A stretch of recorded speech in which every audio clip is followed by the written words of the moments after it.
Hi అందరికీ. చాలామంది షాప్స్‌లోకి తెలిసే ఉంటది మీ అందరికీ కూడా కొంతమంది స్వామీజీలు వాళ్ళు వస్తూ ఉంటారు.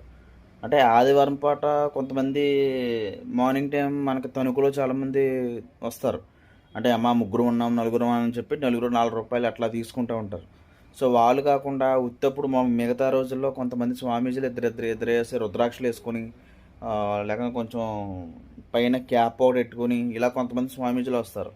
వాళ్ళేంటంటే రాగానే పుస్తకం పెట్టేస్తారు ముందు. అంటే అన్నదానం చేయాలంటే ఇద్దరికి భోజనం ఇప్పించాలి, లేదా ముగ్గురికి భోజనం ఇప్పించాలి, సాయం చేయండి అని చెప్పేసి అడుగుతారు. వాళ్ళు కూడా ఏంటంటే తెలుగు వాళ్ళు కూడా కాదు, కొంతమంది ఉంటారు. తెలుగు వాళ్ళు కాకుండా మహారాష్ట్ర నుంచి వచ్చేవాళ్ళు కొంతమంది ఉంటారు. సో, అలాంటి వాళ్ళు ఎవరైనా వస్తే దయచేసి ఎవరు కూడా షాపుల దగ్గరికి రానివ్వకండి. మోకాళ్ళ మీద డోర్లేసేయండి. నిర్మొహమాటంగా వెళ్ళిపోమనే చెప్పండి. ఎందుకంటే అలాంటి వాళ్ళకి ఒక రూపాయి కూడా దాన ధర్మాలు చేయొద్దు. ఎందుకంటే ఫస్ట్‌లో నా షాప్ దగ్గరికి ఇద్దరొచ్చారు. ఇద్దరు కాదు, ఒకళ్ళొచ్చాడు. వాడొచ్చి ఇలాగ బాబా భక్తులు కదా అని చెప్పేసి కొంతమంది మనం ఓవర్‌గా ఎక్స్‌పోజ్ అయిపోతూ ఉంటాం కదా, భక్తి ఎక్కువని. సో, అలాంటి మన ఫోటోలు, మన దేవుడి ఫోటోలు ఇయన్నీ చూసి వీళ్ళకి భక్తి ఎక్కువని చెప్పి సో, ఇప్పుడు భక్తి పరంగానే బిజినెస్ ఎక్కువ బాగుంది. సో, దాన్ని బేస్ చేసుకొని పోన్లే భోజనం కదా అని చెప్పేసి 200 ఇచ్చా. తర్వాత కొన్నాళ్ళకి వచ్చేసి 1500 అడిగాడు. సో, అప్పటినుంచి ఆయనకి నాకు గొడవ స్టార్ట్ అయింది. నేను అంత ఇవ్వను, ఇస్తే 100 ఇస్తాను, లేకుంటే ఇంకివ్వనని చెప్పేసాను.